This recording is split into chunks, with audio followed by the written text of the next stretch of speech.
서론과 오늘 나갈 진도는 1장에서 3장까지 그렇게 다뤄보도록 하겠습니다. 여러분, 이 사무엘서라고 하는 것은 사실 사무엘 상하로 나눠져 있지만 그것은 하나로 된 책입니다. 읽기 편리하게, 너무 이게 내용이 기니까 우리들이 그것을 사람들이 자른 것이고 나눈 것이지, 원래는 사무엘 상하가 한 책으로 그렇게 되어 있습니다. 그러면 이 사무엘 상하, 사무엘서를 누가 기록했을까? 제목에서 알 수 있듯이 사무엘이 기록했겠죠. 그러나 조금 더 우리가 좀 자세하게 살펴볼 필요가 있습니다. 우리가 이렇게 볼 수 있을 것입니다. 이 사무엘은 사실 다윗의 말년에는 살지 않지 않았습니까? 그 전에 이미 사무엘은 죽었습니다. 따라서 사무엘 혼자만 이 사무엘 상하를 다 썼다, 이렇게 말하기는 어렵습니다. 그렇다면은 사무엘을 중심으로 몇몇 사람들이 이 책을 썼다라고 우리가 볼 수 있는데, 그 근거가 있죠. 사무엘이 그러니까 메인 저자고, 그 다음에 몇몇의 그의 영향과 그의 지도 아래 몇몇의 사람들이 함께 이 책을 썼다, 그렇게 우리가 볼 수 있겠고, 그렇게 볼 수 있는 첫 번째 이유는 유대인의 그 탈무드 전통에 의하면 사무엘이 이 책을 썼다라고 그렇게 이야기를 합니다. 둘째로 역대상 29장 29절은 다윗 왕의 행적이 선지자 사무엘의 글에 있다라고 언급을 하고 있습니다. 그러니까 사무엘이 분명히 다윗에 대한 기록을 쓴 것으로 볼 수 있습니다. 셋째는 사무엘상 10장 25절에 보면 사무엘이 또 한 책을 기록했다, 그런 표현이 있습니다. 그리고 네 번째로 사무엘상 25장 1절에 보면 사무엘의 죽음이 언급되어 있지 않습니까? 그렇다고 한다면 적어도 이 자신이 죽은 것을 기록할 수는 없기 때문에 사무엘 말고 또 다른 저자가 있을 것이다 라고 우리가 볼 수 있죠. 자, 이상의 내용을 고려해 보면은 우리가 이 사무엘서를 쓴 사람은 사무엘 선지자의 영향과 주도 아래 이 쭉 나온 글들을 보면은 선견자 사무엘의 글, 그러니까 사무엘 자신이 쓴 글과, 그리고 또 선지자 나단의 글, 또 선견자 갓의 글을 토대로 그 사무엘의 영향 아래에 있었던 어떤 편집자가 이 사무엘 상하 전체를 정리해서 기록했다라고 볼 수 있을 것입니다. 자, 그러면 이 책이 기록된 역사적인 배경과 왜 이 책을 기록했는지 우리가 좀 그것에 대해서 함께 살펴볼 필요가 있습니다. 자, 이 책이 기록된 시기는 이스라엘 그 나라가 사울을 통해서 세워지지 않습니까? 그 뒤로 다윗 임금이 그 나라를 이어받았고 솔로몬 이후에 나라가 분열됩니다. 남과 북으로 나뉘어지죠. 그래서 이 사무엘 상하가 기록된 시점은 이스라엘이 남북으로 분열되는 분열 왕국 초기로 그렇게 생각을 합니다. 당시 그 남유다의 르호보암 왕은 그 자기의 부모 세대, 할아버지 세대의 그 신앙을 물려받지 못합니다. 다윗과 솔로몬의 신앙을 물려받지 못하고 하나님을 경외하지 않습니다. 그리고 악을 행했고 우상을 숭배했습니다. 뿐만 아니라 북이스라엘은 더 심각합니다. 여로보암이 10지파를 이끌고 북이스라엘을 만들었는데 예루살렘으로 사람들이 가지 못하도록 베델과 저 북쪽 단에다가 금송아지를 만들어 놓고 이것이 너희가 섬길 하나님이다, 대놓고 우상 숭배를 조장을 합니다. 그러다 보니까 이 분열 왕국 남북 이스라엘은 하나님을 잃어버리고 우상 숭배의 큰 죄에 빠지게 됩니다. 자, 따라서 선지자 사무엘의 글을 모아놓았던 그 저자는 이 시대가 점점점 하나님을 경외하지 않고 하나님으로부터 멀어지니까 다시금 하나님을 향한 신앙을 회복하도록 초심으로 돌아가는 거죠. 초심이 어디입니까? 이 나라가 어떻게 왕이 세워졌고 이 나라가 어떻게 하나님 기뻐하시는 통치를 했는지, 그러니까 진정으로 하나님이 원하시는 왕은 누구고 하나님이 원하시는 나라는 어떤 나라인지에 대해서 그 회복을 목적으로 책을 기록합니다. 따라서 이 사무엘 상하의 핵심 주제, 인물은 누구겠습니까? 핵심 주제는 바로 하나님의 나라입니다. 하나님이 주인이시고 하나님이 통치하시는 그 하나님의 나라, 곧 그게 이스라엘을 통해서 실현되죠. 그 하나님의 나라는 어떤 모습을 가져야 하고, 그리고 그 하나님의 나라를 통치하는 통치 대리인으로서 다윗 임금에게 모든 포커스가 맞춰집니다. 여러분, 사무엘 상하는요, 여러 그 방향으로 이제 적용을 할 수 있는데, 신약에 와서는 결국 예수 그리스도의 그 하나님의 나라로도 볼 수 있습니다. 예수 그리스도가 누구입니까? 다윗의 후손입니다.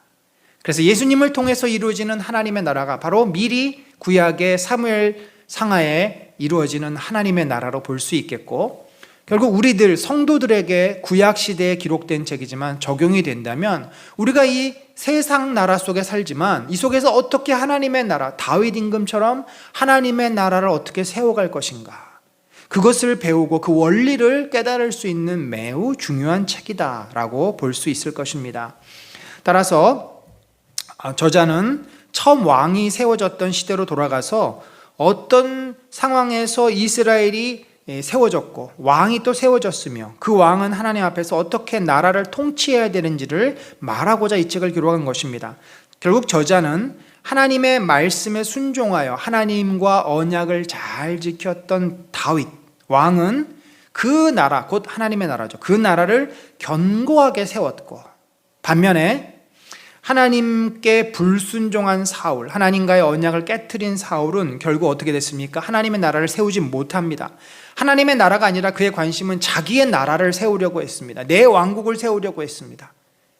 그러자 그는 결국 자기의 나라를 세우지 못하고 그 집안이 몰락해버리는, 자, 이러한 그 모습을 통해서 후대 왕들이 어떻게 그 나라를 세워야 되는지, 여러분 요즘 왕 같은 제사장이 아니라 왕 같은 나잖아요. 요즘 우리 시대는 다 내가 왕으로 삽니다. 그러니까 내가 내 나라를 세우려 하면 우리는 어떻게 돼요? 사울 왕처럼 되는 거죠. 그럼 우리의 인생이 내 것이 아니라 하나님의 것임을 알고 내 인생 가운데 하나님의 나라를 세우려면 우리는 다윗처럼 살아야 됩니다. 그래서 이 사울이라고 하는 인물과 다윗이라고 하는 인물을 잘 살펴봄으로써 내 인생이 정말 하나님이 축복하시고 하나님의 영광을 드러내는 하나님의 나라로 쓰임받을 수 있는지, 아니면 내 인생이 하나님을 불순종하고 하나님을 대적해서 멸망하는 사울의 나라처럼 될 것인지가 분명하게 드러날 수 있는 너무나 귀하고 소중한 책이다, 이렇게 볼 수 있겠습니다. 자, 오늘 우리가 함께 또 먼저 전체적인 구조를 한번 봅시다. 자, 이 구조는요, 사무엘상, 하는 주로 이제 다윗의 그 통치와 삶의 포커스를 맞춘다면, 사무엘상은 그 전 단계, 그러니까 다윗 임금이 세워지기 전의 과정을 설명합니다. 제일 먼저 나오는 것은 사무엘의 통치에 대해서 1장에서 7장까지 나옵니다. 그리고 이제 그 1장에서 12장까지 나옵니다. 그리고 이제 13장부터 31장까지가 본격적으로 사울이 그 나라를 통치하면서 다윗 임금이 준비되는 과정, 오버랩되는 과정이죠. 그래서 저희들이 오늘 살펴볼 것은 이 사무엘의 통치 가운데 초반부, 사무엘이 태어났고 소명을 받았던 그 장면, 그러면서 이제 엘리 가문이 점점 이제 몰락해가는, 항상 이 사무엘상은 올라가고 몰락하고 또 몰락하고 올라가고 그런 어떤 반전을, 대조적인 그 두 인물을 보여주는데, 제일 처음엔 사무엘과 엘리라고 하는 두 인물, 그리고 나중에는 사울과 다윗이라고 하는 그 대조적인 인물을 통해서 역사를 이제 서술해 갑니다. 자, 그러면 우리가 한번 이제 좀 본격적으로 내용을 살펴보도록 하겠습니다.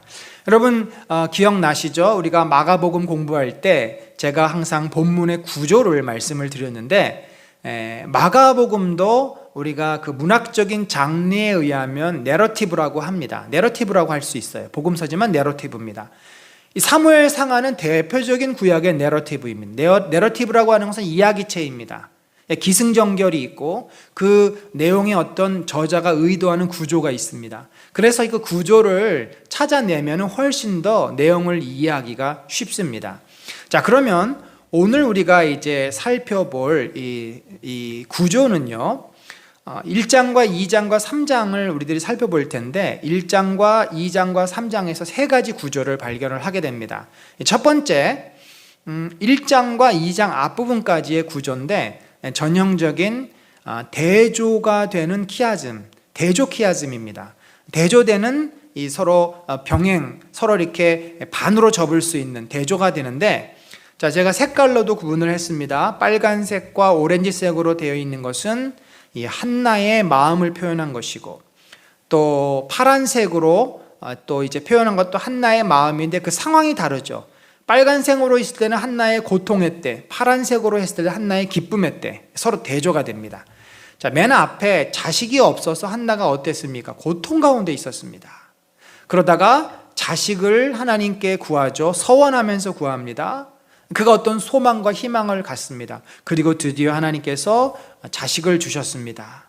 그러자 그 자식을 이제 기쁨으로 하나님께 헌신하며 드립니다. 그랬을 때 마지막에 한나의 그 노래를 통해서 그녀 안에 기쁨이 충만한, 그러니까 이 자식이라고 하는, 아들이라고 하는 주제를 가지고 한나의 마음이 고통에서 기쁨으로 전환되는 그런 내용을 우리들이 다루게 됩니다. 사실 이 한나의 기도를 좀 더 우리가 시간이 있으면 자세히 살펴보면 결국 이것은 이스라엘을 구원하시는 하나님에 대한 이스라엘 백성의 마음을 대변합니다. 자식이 없다, 이것은 이제 황무의 전, 폐허가 돼버린 그런 상황을 말하는데, 저주받은 여인이잖아요. 근데 이 한나라고 하는 여인은 이스라엘을 대변하는 인물입니다. 당시의 사사시대 말기로서 이스라엘이 황폐해져 있습니다. 그 영혼들이 황폐해져 있었습니다. 삶이 고통스럽고 괴로웠습니다. 한나의 마음, 한나의 몸과 똑같은 거죠. 그러니까 한나는 하나님으로부터 이스라엘을 대표하는 그러한 사람으로 부르심을 받은 겁니다. 그녀가 받는 고통, 자식이 없어서 받는 서러움과 고통은 이스라엘의 고통을 대변하는 겁니다. 근데 그녀의 고통이 어떻게 됐습니까? 하나님 앞에 나가서 하나님을 붙잡고 의지하고 간구하고 하나님 앞에 자신을 드렸을 때, 나실인으로 자신의 아이를 드렸을 때 하나님이 그녀의 헌신을 받으시고 하나님께서 그녀의 그 수치와 고통을 다 씻어주시고 그에게 승리를 주시는, 자, 그래서 이것은 하나님이 한나의 고통을 깨끗이 회복시켜주는 구원, 이 구원을, 그러니까 사사시대의 구원을 상징하는 것이고, 결국 이것은 또 다윗이라고 하는 하나님의 사람을 이제 바라보는 하나의 단계로서 그렇게 문학적인, 그러니까 디딤돌 역할을 하는 것이라 볼 수 있겠습니다. 자, 우리가 좀 더 살펴보죠. 한나가 왜 고통스러웠습니까? 바로 자식이 없어서였습니다. 엘가나라고 하는 사람은 당시에는 일부 다처였기 때문에 2명의 부인이 있었습니다. 이 분닌나는 이제 한나와는 다르게 자식이 많았습니다. 그러니까 전혀 하나님을 의지하고자 하는 마음이 없었던 여인이었습니다. 그럼 자기가 자식이 많으면 그냥 그것으로 감사하고 자식을 잘 키우면 되잖아요. 왜 굳이 자식이 없는 한나를 괴롭혔을까요? 참 이 사람의 마음이 그렇습니다. 내가 좀 뭐가 좀 있거나 내가 능력이 있고 소유가 많고 이러면 없는 사람을 어떻게 합니까? 무시합니다. 그 사람들을 무시해요. 그 사람들을 비난해요. 아유, 못났으니까 저렇게 자식이 없지. 그래서 분인나는 한나를 괴롭혔다.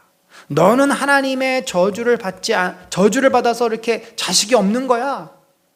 아마도 엘가나가 이 분닌나보다 한나를 더 사랑하는 그 마음이 미워서 그랬는지도 모르겠지만, 한나는 이 분닌나로부터 괴로움을 당하고 가뜩이나 자식이 없어서 너무나 서럽고 힘든데 저주받은 여인으로 그렇게 낙인을 찍혀서 고통 가운데 있습니다. 고대 시대에 자식이 없다라는 것은 하나님의 저주를 받은 것의 상징입니다. 자, 그렇게 한나가 고통 가운데 있다가, 곧 이것은 당시의 사사시대의 이스라엘 백성의 마음을 대변한다고 말씀을 드렸습니다. 한나가 마음이 괴로워서 어떻게 했어요? 여호와께 기도하고 통곡했습니다. 여러분, 인간이 고통 가운데 있을 때는 하나님께 기도를 하는데 해주실 수 있으면 해주시고요, 안 되면 할 수 없고, 이런 태도로는 우리가 기도해서는 안 되죠. 정말 하나님께 매달리고 통곡하고 절규하는 기도가 필요한 것입니다. 그런 기도를 했을 때 하나님 앞에 서원을 합니다. 서원은 뭐냐면 약속이죠. 내가 너무나 이렇게 고통스럽고 괴로운데 하나님이 제 기도를 들어주시면 그 더 큰 헌신과 더 큰 제가 사랑을 주님 앞에 표현하겠습니다. 뭐라고 서원했습니까?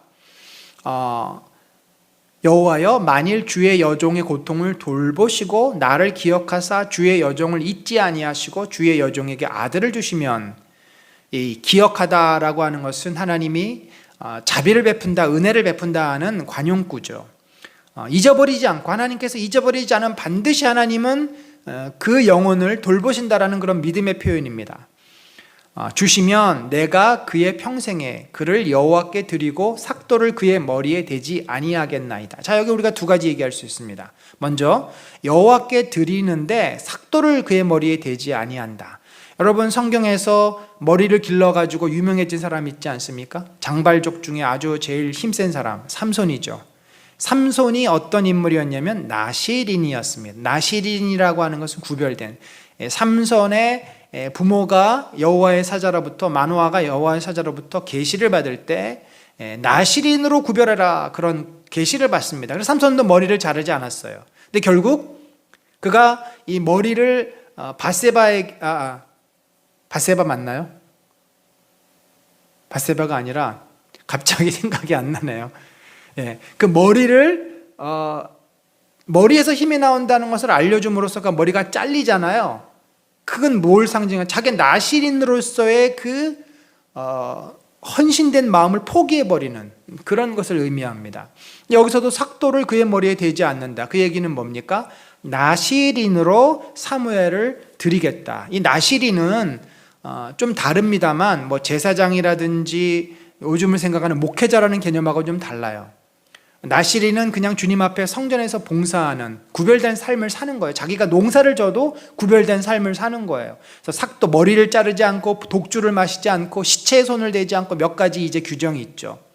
또 하나, 이 나시린이라고 하는 것은 나시린의 그 규정이 있습니다. 그래서 뭐 1년 동안 나시린으로 지내겠습니다. 2년 동안 지내겠습니다. 그런데 한나는 그를 평생 동안 나시린으로 살도록 완전히 주님께 드리겠습니다. 하나님, 당신이 저에게 아들을 주셨지만 이것은 제 아들이 아니라 당신의 사람입니다. 당신을 위하여서 온전히 그 인생을 살도록, 그렇게 이제 소원을 한 겁니다. 사무엘 입장에서, 태어난 사무엘의 입장에서 억울할 수 있겠죠. 제가 언제 그렇게 살고 싶었습니까? 어머니는 왜 제 태어나면 저하고 의논해서 결정해야지. 그러나 그녀는 그 아이가 누구인지도 만나기 전에 주실지 안 주실지도 모르는 상황에서 이런 아주 좀 극단적이라고 말할 수도 있겠죠. 그래서 요즘에도 그렇지만 서원을 사실을 함부로 해서는 안 되는 거죠. 그러나 하나님께서 고대시대 이 서원을 귀하게 받으셔서 하나님 앞에 변치 않는 그 마음, 약속의 마음을 온전히 이제 사용을 하십니다. 그래서 결국 이 사무엘을 그가 구했는데, 그랬더니 어떻게 했어요? 엘가나가 그의 아내 한나와 동침하매, 기도를 하고 동침하매 여호와께서 그를 생각하신지라.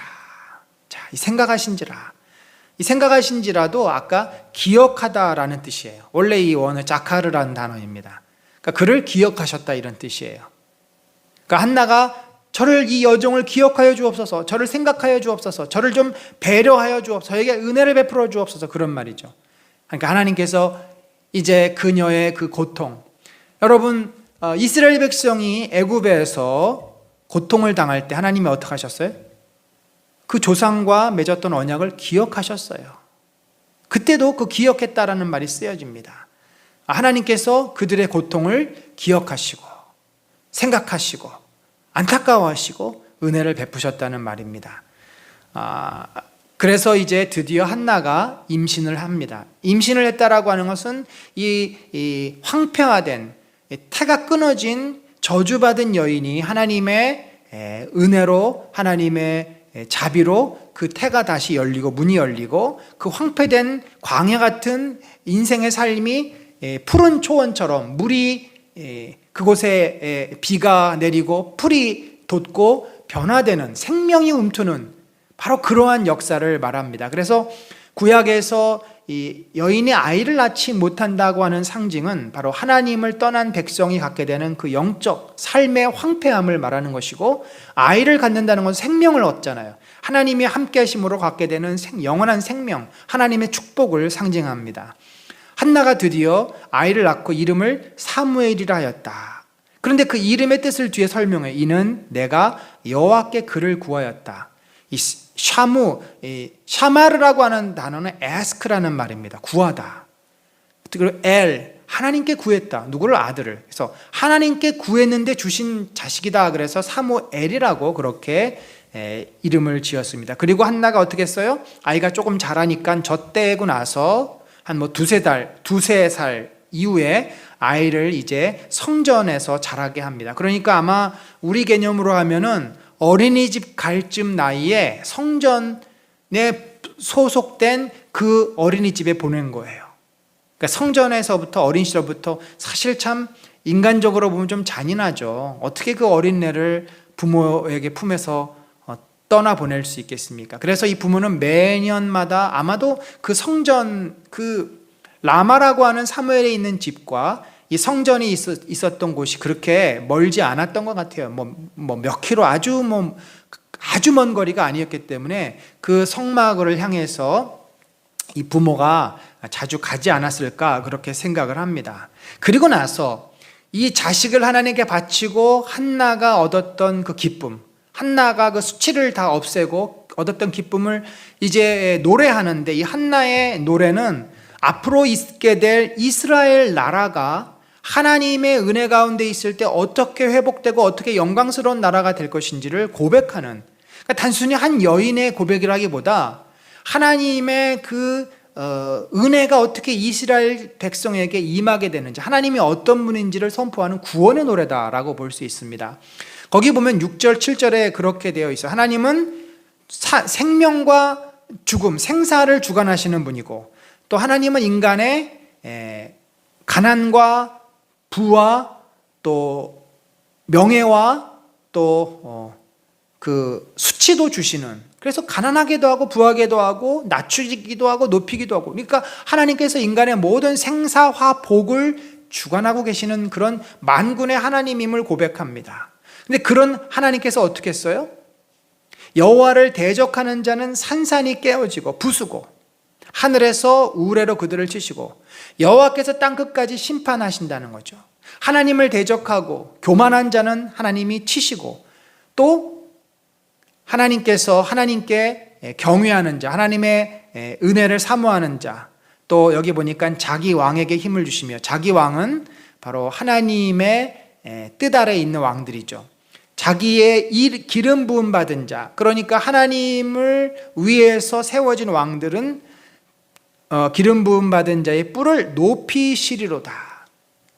자, 그래서 이 한나는 지금 자기가 아이를 낳아서 그동안 받았던 수치와 그 모든 것들을 다 날려보내고, 나를 괴롭혔던 자에게는 하나님의 심판이 임할 것이라고 노래하는 것 같지만, 사실은 그 내용을 보면은 앞으로 이스라엘 왕들 가운데 하나님을 경외하고 하나님의 뜻대로 섬기는 왕은 하나님께서 그를 축복하시고, 하나님을 대적하는 왕은, 교만한 왕은 치실 것이라고 하는 그 이 왕들의 역사 속에 임하는 하나님의 그 나라의 그 모습을 이렇게 노래하고 있는 것으로 우리가 볼 수 있습니다. 자, 여기까지가 우리가 이제 1장 그 가장 사무엘의 성장, 그러니까 탄생 배경을 우리들이 볼 수 있겠고요. 자, 2장으로 넘어갑니다. 2장에서는 이게 좀 독특한 구조예요. 그러니까 이렇게 볼 수 있습니다. AB, A-B-, A2-, B2-. 교차 대조라고 볼 수 있어요. 그러니까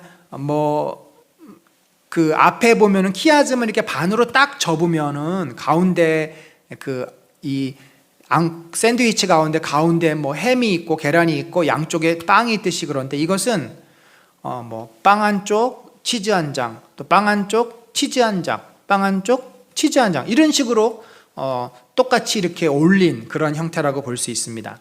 자, 내용을 보면은 제일 먼저 2장 11절에 보면은 성막에서 하나님을 섬기는 어린 사무엘에 대한 이야기가 나와요. 그리고 또 한 다리 건너서 A-에 가면 역시 성막에서 하나님을 섬기는 어린 사무엘에 대한 이야기가 나와요. 그리고 다시 또 한 다리 건너가면은 그래서 하나님으로부터 은혜를 받는 사무엘에 대한 이야기가 나옵니다. 자, 그러면 또 이제 빨간색으로 표시된 B, 성막에서 반면에 이게 대조, 교차 대조라고, 어떻게 대조가 되냐면 어린 사무엘은 성막에서 하나님을 섬기는데 엘리 대제사장의 자식들 홈니와 비느하스는 어떻게 되죠? 그 성막에서 하나님께 범죄한다는 거죠. 하나님께 범죄하는 두 아들들에 대해서 이야기를 하고 있습니다. 또 비다시는 역시 또 성막에서 하나님께 범죄한 엘리의 아들들에 대해서 이야기를 하고, 그리고 이제 한 칸 건너서 비투다시는 그 죄를 범했던 엘리 가정이 결국 하나님으로부터 심판을 받게 될 것이다. 그래서 이제 26절부터 36절까지는 이제 결론에 해당되는 이제 그런 내용입니다. 자, 한번 구체적으로 보면은 이제 맨 앞이나 그 다음 세 번째나 이 성막에서 하나님을 섬기는 어린 사무엘에 대해서 설명을 하는데, 엘가나는 사무엘의 아버지죠. 라마의 자기 집으로 돌아가고 그 아이는 제사장 엘리 앞에서 여호와를 섬기니라. 자, 이 섬긴다는 말은 사실 이때 사무엘이 성전에 바쳐지고 있었던 나이가 뭐 우리 나이로 말하면 한 5살에서 6, 7살 요 정도였을 텐데, 이 어린아이가 무슨 섬기기를 뭘 섬기겠어요.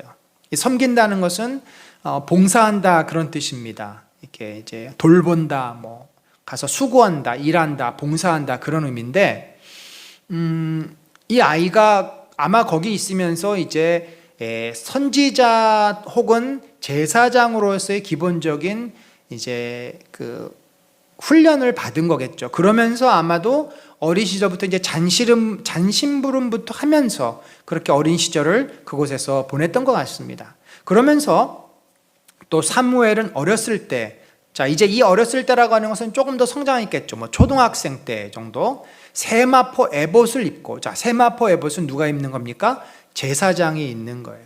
마치 절에도 가보면은 제가 이 코로나가 나기 전에 2019년도에 그 미얀마의 만달레이라고 하는 고도를 잠시 간 적이 있었는데, 거기 이렇게 이제 절을 방문을 했어요. 가보니까 깜짝 놀랐던 것은 이 어린 승들이 굉장히 많았습니다.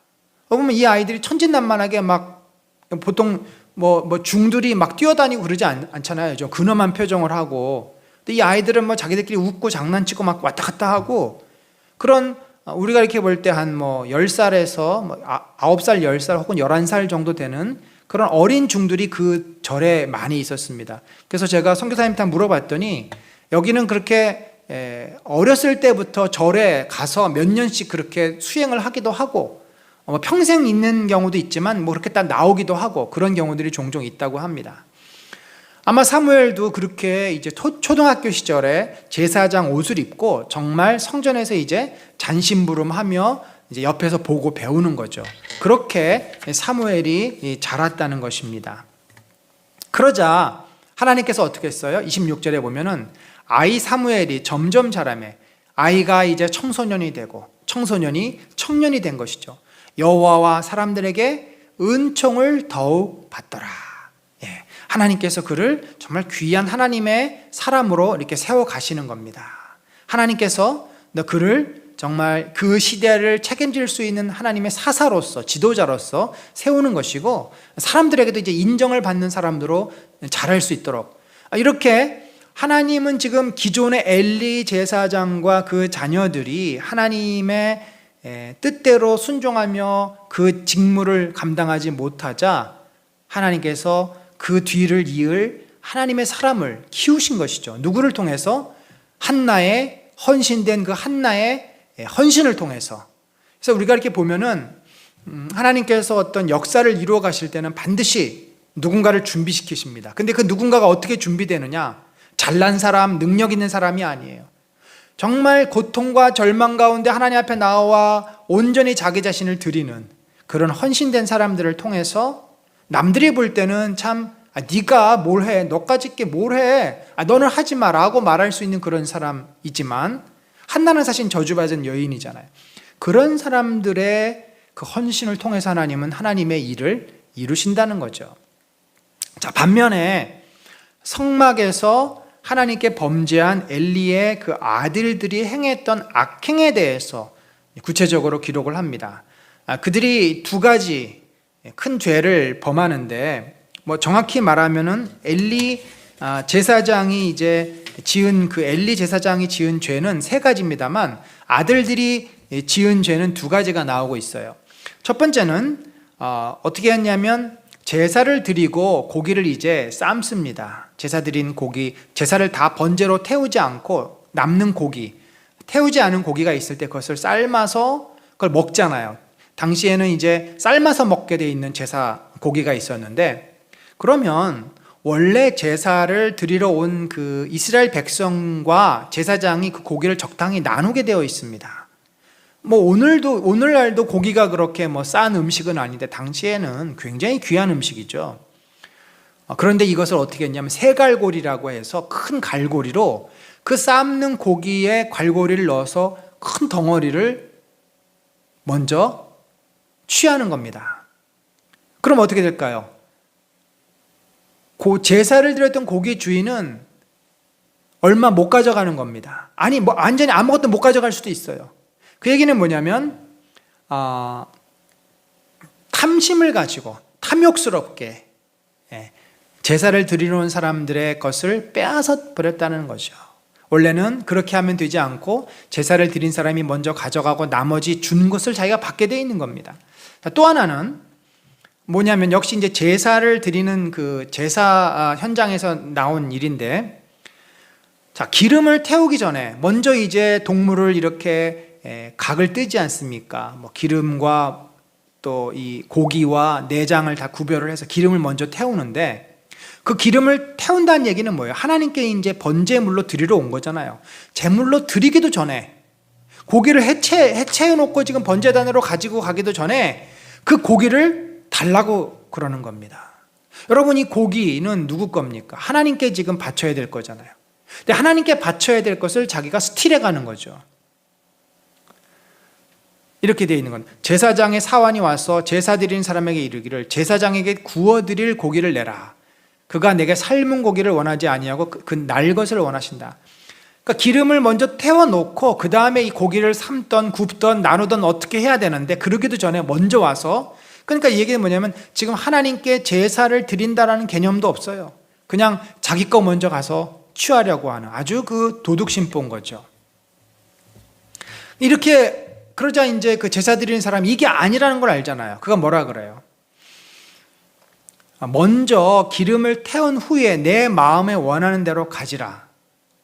하나님께 먼저 기름을 태운 다음에 하시죠. 당연한 거 아닙니까?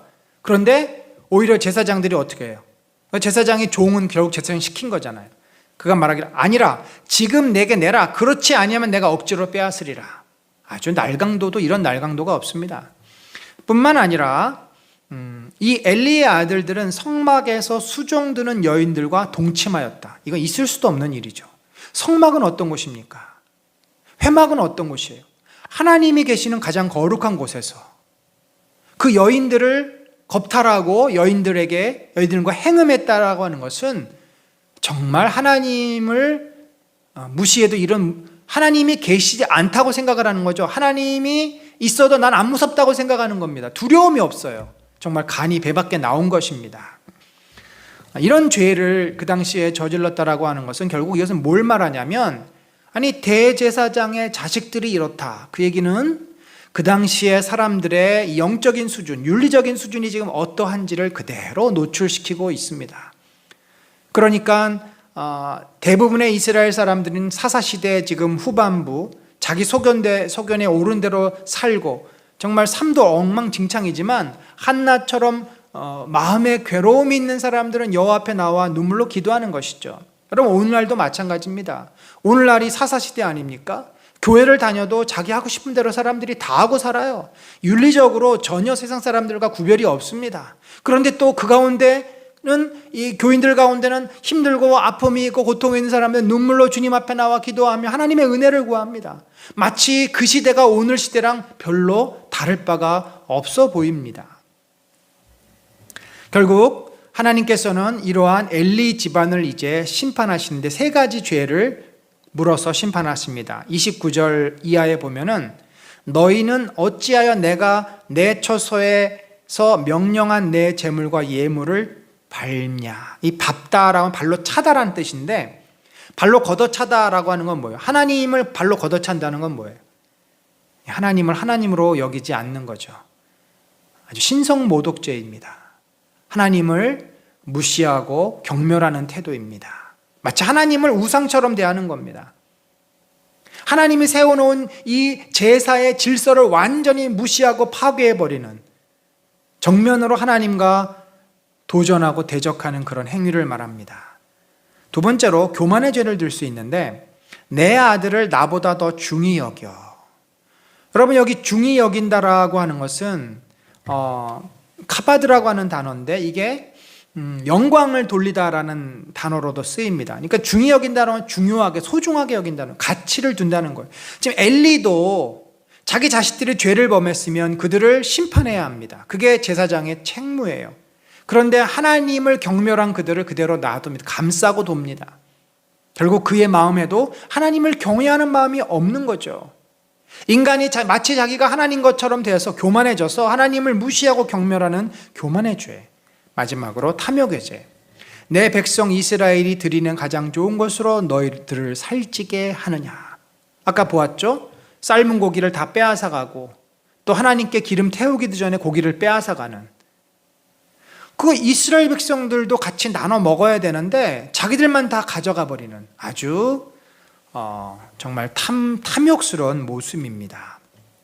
결국 그들이 어떻게 했어요? 나를 존중히 여기는 자를 내가 존중히 여기고 나를 멸시하는 자를 내가 경멸하리라.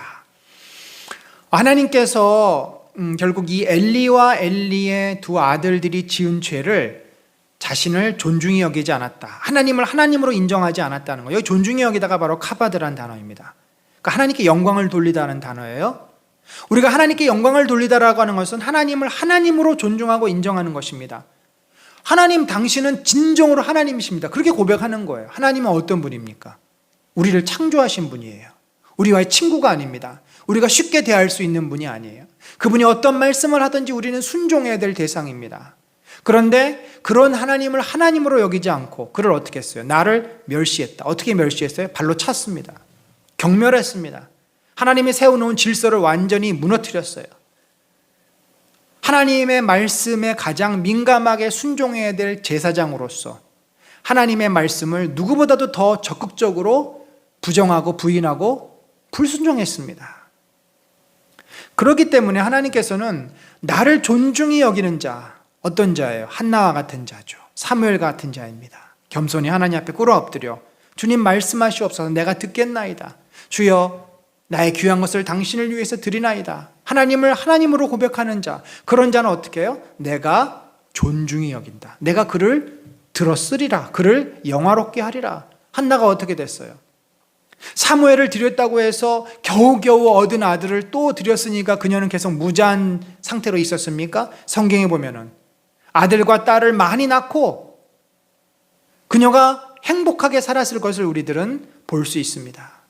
사무엘을 드림으로써 더 많은 자식을 얻고, 얼마나 그가 사무엘이 민족의 지도자로서 섬기는 모습을 볼 때 얼마나 기쁘고 뿌듯했겠습니까? 그러나 나를 멸시하는 자, 엘리와 그 두 아들들, 내가 경멸하리라. 결국 그들이 어떻게 됩니까? 다음 주에 보겠지만 비참한 최후를 맞이하게 됩니다. 마지막 우리가 3장을 한번 보면요, 이것은 유사대조다. 대조긴 대조인데 서로 비슷한 거예요. 3장은 주로 이제 제사장 사무엘에 대한 이야기를 집중합니다. 2장은 사무엘과 주로 이제 엘리 가문에 대한 이야기가 많이 나오는데, 그래서 2장과 3장이 대조가 되지 않습니까? 그렇다고 하면 3장은 주로 사무엘에 대한 이야기인데, 자 보면은 새 제사장 사무엘을 찾으시는 하나님, 사무엘아 사무엘아 3번 찾잖아요. 그리고 다시 그 다음 비는 뭐냐면 사무엘에게 주신 엘리 집안에 대한 말씀이 나옵니다. 사무엘을 찾으셔서 엘리 집안에 대한 말씀을 주셨어요. 그랬더니 비다시는 그 엘리 집안의 말씀을 엘리에게 전하는 내용이 나옵니다. 그리고 마지막에 다시 새 지도자 사무엘과 하나님께서 함께 하신다, 그 내용이 나옵니다. 자, 그래서 우리가 이것을 좀 살펴보면은 첫 번째로 새 제사장 사무엘을 찾으시는 아이가 어떻게 했어요? 엘리 앞에서 여호와를 섬길 때 여호와의 말씀이 희귀하여 이상이 흔히 보이지 않았더라. 자, 그 당시에는요, 이 사사시대 말기로서 영적으로 어두웠던 시대예요. 2절에 그렇게 나오잖아요. 엘리의 눈이 점점 어두워가서 잘 보지 못하는 그때. 이것은 그 당시가 영적으로 어두워져 있던 시대였음을 말하고 있습니다. 그래서 하나님께서 사실은 엘리 제사장에게 말씀을 해야 되는데 엘리 제사장에게는 말씀을 하지 않으세요. 하나님의 말씀이 계시가 임하지 않아요. 왜요? 그것을 말씀에도 들을 귀가 없으니까, 볼 눈이 없기 때문에 말씀을 안 하고 있습니다. 하나님도 얼마나 답답하셨을까요? 그러니 어린 사무엘에게 찾아오셔서 그에게 이야기하십니다. 3번을 부르셨는데 사무엘이 몰랐죠. 하나님이 부르시는 줄. 엘리가 3번째 자신을 부른 줄 알고 엘리에게 달려가니까 이것은 여호와께서 부르신 것이다. 여호와께서 3번째 너를 부르시면 그에게 네가 대답을 해라. 그래서 여호와께서 3번째 부르셨을 때 사무엘이 이르되 말씀하옵소서 주의 종이 듣겠나이다. 이게 바로 우리 하나님의 사람들의 태도입니다. 하나님이 찾으시면 항상 마음을 열고 듣고 순종하려는 태도. 그랬을 때 참 사무엘에게 주신 첫 번째 말씀이 좀 비극적인 말씀입니다. 그것은 뭐냐면 어찌 보면 자기를 키워준, 자기를 잘 돌봐준 그 엘리 대제사장의 집안이 몰락할 것이라는, 심판을 받게 될 것이라는 내용이었어요. 그러니 사무엘이 그 얘기를 엘리에게 어떻게 이야기하겠습니까? 얘기하지 않고 주저주저 하니까 그가 어떤 이야기라도 나에게 꼭 하라. 네가 이야기하지 않으면 하나님의 벌이 내게 임하실 것이다. 반드시 이야기하라. 그러자 사무엘이 그것을 자세히 말했고 다 이야기를 합니다. 그러니 엘리 입장에서는 하나님의 뜻이 그렇다면 우리가 받아들일 수밖에 없다. 어떻게 보면은 자포자기 심정으로 자신과 자기 자식들이 지은 일들이 다 그게 뭐 없어지지 않는 거잖아요. 다 사실이잖아요. 하나님의 뜻대로 그가 받아들이는 그런 태도를 취합니다. 마지막에 결론은 이렇게 납니다. 이제 이 사무엘이 점점 성장하고 그의 이름도 온 이스라엘에 나는 거죠. 엘리 대제사장은 나이가 들었고 그의 아들들이 있는데 그의 아들들은 영 이스라엘을 통치할 만한 그릇이 못 돼. 대신에 그 사무엘이라고 하는 그 어린아이가 지금 잘 자라고 있어. 그가 하나님의 말씀도 듣고 하나님의 계시도 푼대. 그런 이야기들이 이제 어디서부터? 단에서부터 부엘셰바까지. 자, 단은 어디예요? 이스라엘 저 북쪽, 갈릴리 호수 북쪽에 있는 도시고 부엘셰바는 맨 아래쪽, 이 바란 광야로 들어가기 바로 전에 있는 아브라함이 우물을 팠던 바로 그 부엘셰바. 그러니까 끝부터 끝까지 온 이스라엘에 어떻게 됐어요? 온 이스라엘이 사무엘은 여호와의 선지자로 세우심을 입은 줄을 알았더라. 그러니까 하나님의 말씀이, 선지자는 뭐냐면 하나님의 말씀을 받는 자예요. 그래서 이 모든 이 통치를 할 때 가장 출발점은 선지자입니다. 선지자라는 나비라고 하는 말은 전달자라는 말인데 하나님의 말씀을 받을 수 있는 능력, 하나님의 계시를 깨달을 수 있는 능력이 있어야 그가 진정한 지도자가 됩니다. 사실 사무엘의 정확한 포지션은 쇼페림이었어요. 뭐냐면 사사, 그러니까 통치자, 지도자였어요. 그런데 그가 이 사사 이전에 선지자였습니다. 왜냐하면 하나님의 말씀을 받았으니까. 그러니까 사무엘은 3가지 역할을 합니다. 선지자 역할을 하고요, 제사장 역할을 하고 결국 사사로서 이스라엘을 통치합니다. 그래서 여호와께서 실로에서 다시 나타나시되 여호와께서 실로에서 여호와의 말씀으로 사무엘에게 자기를 나타내시니라. 실로라고 하는 것은 당시에 성막이 있었던 곳이죠. 그곳에서 하나님께서 사무엘에게 말씀을 하셨다 하는 내용입니다. 자, 오늘 우리가 함께 살펴본 이 사무엘상 1장에서 3장까지의 내용을 좀 결론 짓겠습니다. 당시 상황은 영적으로 매우 어두워져 있던 암울한 시대였습니다. 사사시대 말기. 이때 엘리와 그의 아들들은 이스라엘을 통치하고 이끌 지도력이 없었습니다. 그들은 영적으로 어두웠고 도덕적으로 윤리적으로 부패해 있었습니다. 결국 하나님께서는 그런 하나님의 뜻대로 이스라엘을 섬기지 못하는 엘리의 집안을 패하시고 그 대신 고통받고 괴로웠지만 하나님을 찾았던 한나라고 하는 여인의 헌신을 통해서 사무엘이라고 하는 하나님의 사람을 준비시키셔서 그들을 새롭게 이스라엘 백성을 이끄는 사사가 되게 하셨습니다. 결국 우리가 이 내용을 통해서 생각해 볼 수 있는 것은 영적인 무지와 영적인 분별력입니다. 엘리와 엘리의 아들들은 영적으로 무지했습니다. 그래서 어떻게 했어요? 하나님을 결국 경멸합니다. 영적으로 무지하면요, 우리가 자기 자신을 위해서 살게 됩니다. 내가 왕이 됩니다. 그러면 그 결론적으로 하나님을 경멸하는 행동과 태도를 우리는 하게 됩니다. 그게 인간이에요. 그게 인간의 본질적인 죄입니다. 반면에 영적인 분별력이 생기고 하나님을 볼 수 있는 눈이 생기면 우리는 하나님을 인정하고 고백하며 경외하게 됩니다. 그러면 하나님의 말씀을 지키려고 하고 그 앞에 서게 되죠. 그래서 우리가 사무엘과 엘리라고 하는 두 사람을 통해서 우리의 인생이 어때해야 하는가를 알게 되는 거죠. 우리가 왜 매일 30분 기도하고 왜 늘 하나님 말씀 붙잡고 살아야 합니까? 우리들이 엘리야 같은 삶을 살지 않기 위해서입니다. 영적으로 분별력 있고 깨어서 사무엘처럼 하나님과 소통하고 하나님 말씀 앞에 서고 하나님이 원하시는 그런 인생이 되기 위해서는 바로 우리가 늘 깨어서 기도하고 영적으로 세워져 있어야 함을 알 수 있습니다. 오늘 우리가 좀 많은 내용을 다루느라고 자세하게 살펴보지는 못했지만 이제 우리가 1장에서 3장까지 살펴보았고요. 다음 주에는 이어서 4장부터 또 6장까지의 내용을 우리들이 함께 살펴보도록 하겠습니다.